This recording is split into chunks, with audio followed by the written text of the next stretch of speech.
Welcome to 365 Christian Men, where every day we aim to inspire and encourage with real-life stories about men. June 13th. Dallas Willard. Dallas Willard served for 45 years as professor of philosophy at the University of Southern California. He was also a Baptist pastor and wrote world-rocking books about what it means to be a Christian and what spiritual disciplines are all about. Willard didn't argue. He didn't put people down. He didn't have to have the last word, and the man never hurried.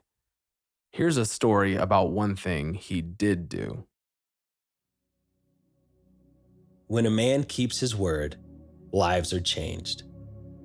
It was 1985 when Dallas Willard committed to travel across the world to speak to men he had never met, for no pay, for an undetermined amount of time. Dallas first received a letter from a South African man named Trevor Hudson, a Methodist minister who had been jailed with Desmond Tutu.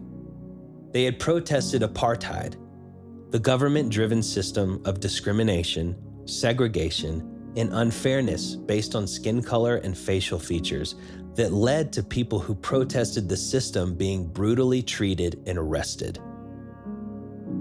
After he got out of prison, Trevor got mumps and was quarantined. And that's when he discovered Dallas's philosophical teachings on audio. As Trevor recovered, Dallas's teachings resonated with him, especially the teachings about how a man could live aware of God's presence all the time. Once he was well, Trevor asked Dallas to visit him in South Africa. But there was a catch. Trevor didn't have any money to give Dallas for the flight or hotel cost. Although he could try to raise money for the flight, he couldn't even guarantee an honorarium for his services. All Trevor could offer was a sofa and a small sewing room at his home, and that the audience would be a few pastor friends for Dallas to teach. Dallas didn't take long to answer. He delighted in helping his students at the University of Southern California campus where he taught, so why would it be any different on the other side of the world? He wrote Trevor that he would be delighted to go to Johannesburg. As for the payment, Trevor didn't have to worry about providing it. After a 25-hour flight, Dallas arrived in South Africa. He stayed with Trevor and listened intently to his friends who had come to Trevor's house. For 3 weeks, Dallas shared his wisdom and listened to his audience's concerns about all that had been happening in the country.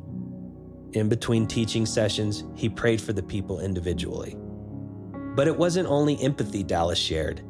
Into this time and place of brutality, where human life was demeaned, a place where people who stood up for the dignity of life were arrested, Dallas brought with him the joy of the Lord. Singing hymns, showing photographs of his family, and talking with the Lord in the middle of the night, Dallas's joy was contagious. His contentment and intimacy with the Lord had become second nature to him. Dallas's demeanor made a profound impact on Trevor, who had seen much suffering under apartheid. He wasn't used to seeing a Christian have such joy in open communication with God, and it started Trevor on a road of healing. He started to understand the joy of the Lord. At the end of 3 weeks, when Dallas was set to return to the United States, Trevor surprised him with an honorarium for the conference. Dallas accepted the payment gratefully, but before anyone could find out, Dallas took the money and gave it to one of Trevor's friends who worked in a poor area of town. After all, he had told Trevor not to worry about the payment. Both Dallas and Trevor gained something profound from the experience. Dallas gained a new friend, someone he'd even trust to critique chapters of his upcoming books. Trevor not only gained a friend, but he got a new view of God. Dallas had asked Trevor once, "Is your God gloomy?" That's when Trevor realized that his viewpoint had to change.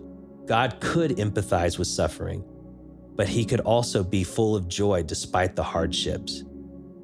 Even the Gospels showed just how happy Jesus could be. To Dallas Willard, there were no strangers in the kingdom of God. And despite having a career based on words, his actions did as much teaching as any of his lectures or his books. 1 Timothy 4:16 says, "Watch your life and doctrine closely. persevere in them, because if you do, you will save both yourself and your hearers. Has someone else impacted your walk with Christ? How can your actions speak life into others? When a man keeps his word, lives are changed. Thank you for listening to today's story. Every day of the year, our hope is to inspire you with real-life stories of faithful men who have gone before us. Hebrews 12:1 says, "Therefore, since we are surrounded by so great a cloud of witnesses, let us lay aside every weight and the sin that so easily ensnares us. Let us run with endurance the race that is set before us."